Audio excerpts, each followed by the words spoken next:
जय हिंद दोस्तों, नमस्कार। बात कर लेते हैं आज के दिन भर की सारी बड़ी खबरों की, जहां सबसे पहले आपको बताएंगे पहलगाम का गुनहगार हुआ बेनकाब एनआईए ने हाफिज सईद को ठहराया उस हमले का मास्टरमाइंड। दाखिल की सप्लीमेंट्री चार्जशीट। दोस्तों, लश्कर सरगना हाफिज सईद ने रची थी साजिश, हुआ बड़ा खुलासा। एनआईए ने चार्जशीट में बनाया उसको आरोपी। बताएंगे क्या कहा एनआईए ने और कैसे किया इसका खुलासा। दोस्तों, तो उधर उससे भी बड़ी चौंकाने वाली जानकारी, क्या नाटो भारत के खिलाफ खड़ा होगा। इस्तांबुल में 4 जुलाई को हुई एक मीटिंग में पूर्व रॉ एजेंट ने भारत को कर दिया अलर्ट। दोस्तों, इतना ही नहीं, वहीं आपको बताएंगे जैसे ही इंडोनेशिया का आसमान में घुसा प्रधानमंत्री मोदी जी का प्लेन, वैसे ही सामने आ गई फाइटर जेट्स। कैसे उनका किया ग्रैंड वेलकम। वही बांग्लादेश म्यांमार के जरिए भारत को कैसे घेर रहा चाइना, किसने दी है जानकारी। तो वहीं कैसे हिंद महासागर में अब भारत 3 चौक पॉइंट्स पर चीन की घेराबंदी करने वाला है। बताएंगे मोदी जी के इंडोनेशिया ऑस्ट्रेलिया दौरे का क्या है गेम प्लान। वहीं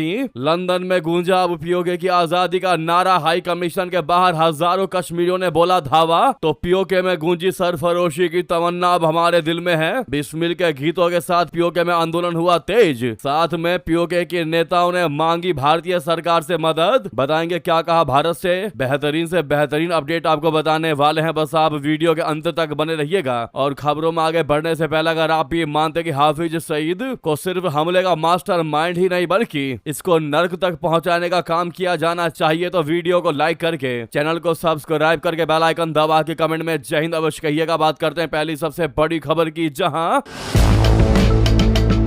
राष्ट्रीय जांच एजेंसी यानी एनआईए ने सोमवार को एक बहुत बड़ा कदम उठाते हुए पाकिस्तान में बैठे आतंकी और लश्कर-ए-तैयबा के सरगना हाफिज सईद के खिलाफ चार्जशीट दाखिल कर दी है। यह मामला 22 अप्रैल 2025 को हुए उस खौफनाक पहलगाम आतंकी हमले से जुड़ा है, जिसने 26 बेगुनाहों की जानें ले ली थी। इनमें 25 पर्यटक और एक स्थानीय निवासी शामिल था। दोस्तों, एनआईए के अनुसार हाफिज सईद पर व्यक्तिगत रूप से और साथ ही प्रतिबंधित लश्कर-ए-तैयबा व उसके प्रक्षेप संगठन द रजिस्ट्रेंट फ्रंट टीआरएफ के मुखिया के तौर पर भी आरोप तय किए गए हैं। एनआईए ने हाफिज सईद पर भारतीय न्याय संहिता बीएनएस 2023 और गैर कानूनी गतिविधियां रोकथाम अधिनियम यूएपीए 1967 की कई धाराएं लगाई हैं। आरोप बेहद गंभीर है। भारत के खिलाफ युद्ध छेड़ने और सीमा पार से साजिश रचकर इस खूनी हमले को अंजाम देने के। जी हां दोस्तों, यह चार्जशीट असल में पहले दाखिल की गई 1597 पन्नों की मुख्य चार्जशीट का ही हिस्सा है। इसमें पाकिस्तान की साजिश हमले में हाफिज सईद की सीधी भूमिका और एनआईए की वैज्ञानिक जांच व फील्ड इंक्वायरी से जुटाए गए पुख्ता सबूतों का पूरा ब्यौरा दिया गया है।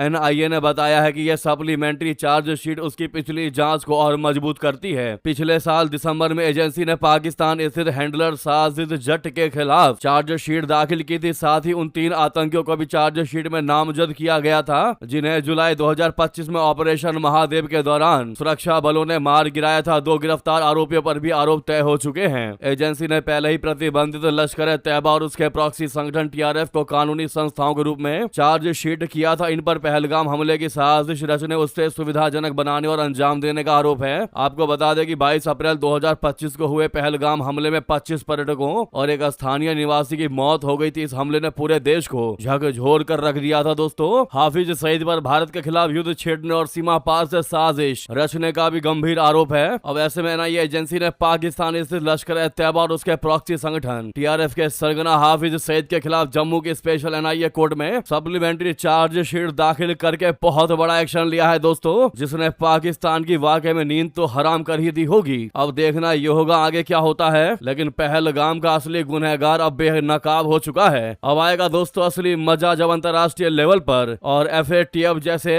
प्लेटफॉर्म पर भारत पाकिस्तान को घेरेगा और अब चांसेस बढ़ जाएंगे कि पाकिस्तान ग्रे लिस्ट में फिर एक बार शामिल हो जाए। जी हाँ दोस्तों, क्या इस मुद्दे पर आपकी राय कमेंट करके बताइएगा। और साथ ही साथ मानते हैं कि इन आतंकवादियों को सिर्फ लिस्ट में नाम शामिल करके ही फैसला नहीं होगा, इनको मौत की नींद भी सुलानी पड़ेगी। मानते हैं कि ऐसा होना चाहिए। तो सबसे पहले इस वीडियो को लाइक करिएगा। सामने लाइक का बटन है, नहीं दबाया है तो 1 सेकंड भी नहीं लगना, सबसे पहले प्रेस करिएगा दोस्तों। और कमेंट में लिखिएगा अपनी राय। साथ ही साथ आपको बता दें सबसे बड़ी और चौंका देने वाली खबर,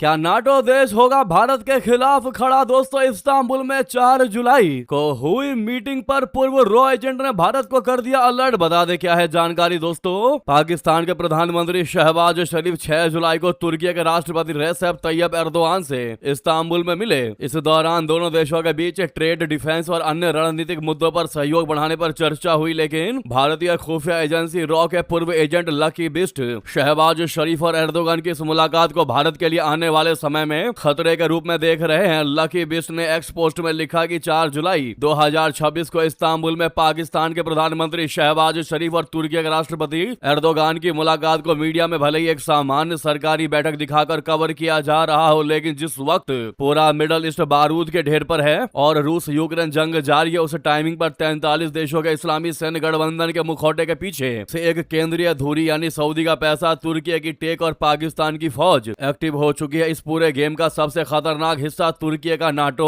सदस्य होना है। जी हाँ दोस्तों, लकी बिस्ट ने कहा कि रणनीति साफ है। अगर आने वाले समय में पाकिस्तान किसी जंग में उतरता है तो नाटो कभी खुलकर सामने नहीं आएगा, बल्कि तुर्की को फ्रंट फेस बनाकर आगे कर दिया जाएगा। उन्होंने कहा कि पर्दे के पीछे से नाटो का रडार, डेटा और सैटेलाइट इंटेलिजेंस तुर्की के रास्ते सीधे पाकिस्तान के वॉर रूम तक फ्लैश होगा और तुर्की का चेहरा आगे होने के कारण पश्चिमी देश प्रतिबंध लगाने से भी कतराएंगे। असल में दोस्तों, तुर्की कई मौकों पर पाकिस्तान को सपोर्ट कर चुका है। पिछले साल ऑपरेशन सिंदूर के दौरान तुर्की ने पाकिस्तान को सामरिक तौर पर कई मदद मुहैया कराए थे। एर्दोगन संयुक्त राष्ट्र महासभा के 80वें सत्र में जम्मू कश्मीर का मुद्दा उठा चुके हैं। उन्होंने भारत पाकिस्तान के बीच बातचीत के जरिए कश्मीर मुद्दे को हल करने की वकालत की, लेकिन भारत एर्दोगन की टिप्पणियों को खारिज कर चुका है। भारत का कहना है कि कश्मीर हमारा आंतरिक मसला है। तो यह है पूरी जानकारी दोस्तों, जहां यह दावा किया गया है कि भारत के खिलाफ तुर्की के जरिए नाटो पाकिस्तान की मदद कर सकता है, जिसके लिए भारत को अलर्ट किया है। दोस्तों, इस पूर्व रॉ एजेंट ने आपकी क्या है इस मुद्दे पर राय, अवश्य कमेंट करके बताइएगा। अगली खबर की बात करते हैं, जहां प्रधानमंत्री मोदी जी का इंडोनेशिया में हुआ ग्रैंड वेलकम। आसमान में लड़ाकू विमान और जमीन पर राष्ट्रपति ने की आगवानी। दोस्तों, पीएम मोदी पहुंचे इंडोनेशिया। जैसे ही इंडोनेशिया के आसमान में पहुंचे पीएम मोदी जी, घुसे प्रधानमंत्री मोदी जी, उनके प्लेन के सामने अचानक से आ गए फाइटर जेट्स। दोस्तों, प्रधानमंत्री नरेंद्र मोदी जी 3 देशों की यात्रा पर हैं। दौरे के पहले चरण में वो इंडोनेशिया पहुंचे, जहां राजधानी जकार्ता में उनका गर्मजोशी से स्वागत किया गया। एयरपोर्ट पर राष्ट्रपति प्रबावो सुबियांतो ने उनका स्वागत किया। इससे पहले एक वीडियो सामने आया जहां प्रधानमंत्री मोदी जी के विमान के इंडोनेशिया एयर स्पेस में प्रवेश करने के समय से इंडोनेशिया वायुसेना के लड़ाकू विमान उनके विमान के साथ में दिखाई दिए। जी हां दोस्तों, प्रधानमंत्री मोदी जी 6 जुलाई से 8 जुलाई तक इंडोनेशिया में रहने वाले हैं। इस दौरान वो दोनों देशों के बीच कई क्षेत्रों में साझेदारी को गहरा करने पर जोर देंगे। इसके अलावा भारतीय समुदाय के लोगों से भी मुलाकात करेंगे। पीएम मोदी की इंडोनेशिया यात्रा काफी ज्यादा अहम है दोस्तों। इस यात्रा का मकसद दोनों देशों के बीच व्यापक रणनीतिक साझेदारी को मजबूत करना ही नहीं, बल्कि चीन को घेरना भी है। वो भी ऐसे समय में जब ऐसी जानकारी सामने आ रही है कि बांग्लादेश म्यांमार के जरिए भारत को घेर रहा है चीन। जी हां दोस्तों, जिनको नहीं मालूम को बता दे, दक्षिण एशिया में चीन जो है वो लगातार अपनी पकड़ मजबूत करने की कोशिश कर रहा है। अब उसने एक और बड़ा कदम उठा लिया है, जिससे भारत की रणनीतिक और सुरक्षा चिंताएं बढ़ सकती हैं।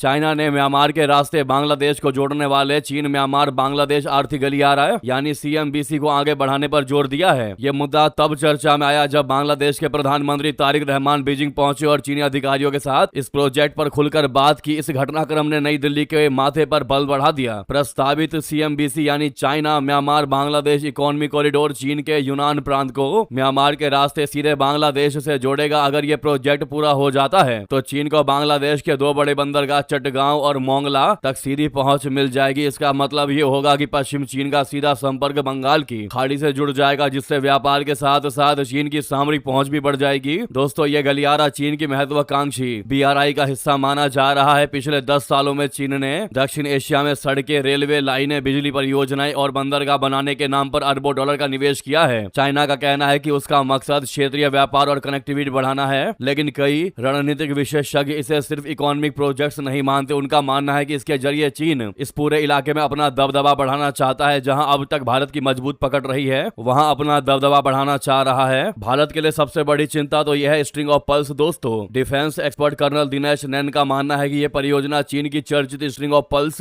रणनीति का हिस्सा है। इस रणनीति के तहत चीन हिंद महासागर के आसपास मौजूद बंदरगाहों को या तो लीज पर ले रहा है या फिर ऐसे नए बंदरगाह बना रहा है जहां भविष्य में उसकी रणनीतिक मौजूदगी मजबूत हो सके। पाकिस्तान का ग्वादर, श्रीलंका श्रीलंका का, हम्बनटोटा और म्यांमार का। क्योंकि प्यू पहले से इस रणनीति का हिस्सा माने जाते हैं। अब अगर चीन को बांग्लादेश के चटगांव और मोंगला बंदरगाहों तक भी सीधी पहुंच मिल जाती है तो न सिर्फ भारत की समुद्री सुरक्षा पर दबाव बढ़ सकता है बल्कि जरूरत पड़ने पर भारत को घेरा भी जा सकता है। दोस्तों, यह है पूरी कहानी जहां बांग्लादेश म्यांमार के जरिए भारत को घेरने चला है चीन। इसी के तर्ज पर अब भारत भी हिंद महासागर में 3 चौक पॉइंट्स पर चीन की घेराबंदी करने वाला और इसीलिए मोदी जी इंडोनेशिया ऑस्ट्रेलिया दौरे पर पहुंचने वाले हैं या ये दौरा कर रहे हैं। पीएम मोदी जी का आज से इंडोनेशिया, ऑस्ट्रेलिया और न्यूजीलैंड की यात्रा पर जाना महज ऊपर से देखने पर महज एक डिप्लोमेटिक यात्रा नजर आता है, लेकिन अगर गहराई से देखा जाए, इसके गहराई में जाए तो यह प्रधानमंत्री मोदी जी की इंडो पैसिफिक की रणनीतिक यात्रा लगती है। भारत ने पिछले एक दशक में अपनी इंडो पैसिफिक नीति को बदलते हुए इसे बाहरी देशों से संबंध के लिए समुद्री भूगोल को आधार बना लिया है। इंडो पैसिफिक को लेकर भारत की सोच अब मुख्य रूप से अफ्रीका के पूर्वी तटों से लेकर पश्चिमी प्रांत तक फैल गया है। भारत, जापान और ऑस्ट्रेलिया के लिए ये एक अस्थायी यानी परमानेंट रणनीतिक भूगोल बन चुका है। पीएम मोदी जी की ये यात्रा जापान की पीएम की दिल्ली यात्रा के ठीक बाद हो रही है, जिसको लेकर चीन बौखलाया हुआ है। इसीलिए चीन की तीखी प्रतिक्रिया को देखते हुए मोदी जी की इस यात्रा को अलग नजरिए से देखे जाने की आवश्यकता है। मोदी जी की यह यात्रा भारत के समुद्री भविष्य को आकार देने के लिए है। ऐसे में all the best PM Modi comment में भर भर के आप लोग लिखिएगा दोस्तों, ताकि उनकी ये यात्रा चीन को घेरने का प्लान सफल हो सके। वहीं आपको बता दें नेक्स्ट बड़ी खबर,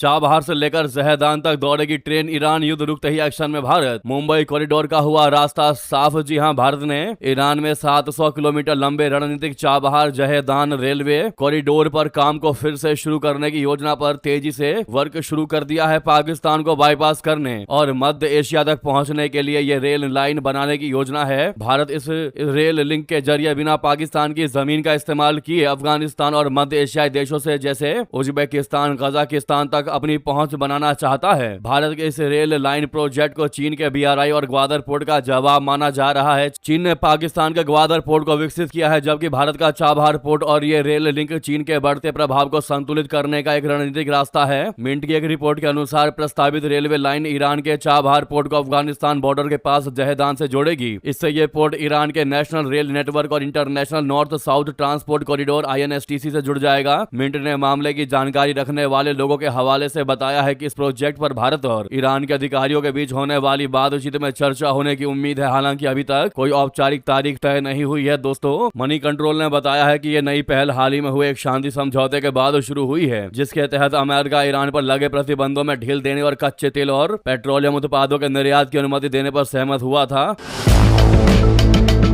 उधर आपको बता दें, लंदन में गूंजा पीओके की आजादी का नारा। हाई कमीशन के बाहर हजारों कश्मीरियों ने बोला धावा। दोस्तों, पाकिस्तान के अवैध कब्जे वाले जम्मू कश्मीर में स्थानीय नागरिकों पर हो रहे अमानवीय अत्याचारों, मानवाधिकारों के घोर उल्लंघन और राजनीतिक कार्यकर्ताओं की जबरन गिरफ्तारियों के खिलाफ वैश्विक स्तर पर आक्रोश फूट पड़ा है। यूनाइटेड किंगडम में रह रहे हजारों ब्रिटिश कश्मीरियों ने लंदन की सड़कों पर उतरकर पाकिस्तान सरकार और उसकी सेना के खिलाफ एक विशाल और ऐतिहासिक विरोध मार्च निकाला। लंदन कश्मीर मिलियन मार्च नाम के इस प्रदर्शन में शामिल प्रदर्शनकारियों ने पार्लियामेंट स्क्वायर से लेकर पाकिस्तानी हाई कमीशन तक मार्च कर इस्लामाबाद की दमनकारी नीतियों को बेनकाब किया। इस विशाल मार्च के दौरान लंदन की सड़कें पाकिस्तान विरोधी और आजादी के समर्थन वाले नारों से गूंज उठी। प्रदर्शनकारियों ने जम्मू कश्मीर जॉइंट अवामी एक्शन कमेटी जाग के प्रमुख शौकत नवाज मीर सहित कई प्रमुख राजनीतिक नेताओं की अवैध गिरफ्तारियों की कड़े शब्दों में निंदा की। प्रदर्शन कर रहे लोगों का कहना था कि शांतिपूर्ण ढंग से बुनियादी अधिकारों की मांग करने वाले नेताओं को जेल में डालकर पाकिस्तान वहां की स्थानीय आवाज को दबाना चाहता है। वहीं पीओके में सरफरोशी की तमन्ना अब हमारे दिल में है गीत के साथ पाकिस्तानी हुकूमत के खिलाफ बगावत की बिगुल फूंक दी गई है। पीओके से जो वीडियो सामने आया है उसमें हजारों की संख्या में प्रदर्शनकारियों को देखा जा सकता है। एक स्टेज पर माइक लिए पीओके के नेता बिस्मिल के गीतों के साथ पाकिस्तानी सरकार के खिलाफ आक्रामक मुद्रा में दिखाई दे रहे हैं। आपको बता दें कि यह गीत भारत के स्वतंत्रता संग्राम के दौरान क्रांतिकारियों के बीच काफी प्रसिद्ध था और इसे बिस्मिल अजीमाबादी ने लिखा था। हालांकि स्वतंत्रता संग्राम के दौरान यह कविता राम प्रसाद बिस्मिल के साथ सबसे ज्यादा जुड़ गई, क्योंकि उन्होंने इसे भारतीय स्वतंत्रता संग्राम के दौरान अपना क्रांतिकारी उद्घोष बना दिया था। इसी वजह से लंबे समय तक बहुत से लोग इस गीत के रचनाकार राम प्रसाद बिस्मिल को ही मानते रहे। अब पाकिस्तान के कब्जे वाले कश्मीर में भी प्रदर्शनकारियों ने इस गीत को गाना शुरू कर दिया और साथ ही साथ पीओके के नेताओं ने भारतीय सरकार से मदद की भी मांग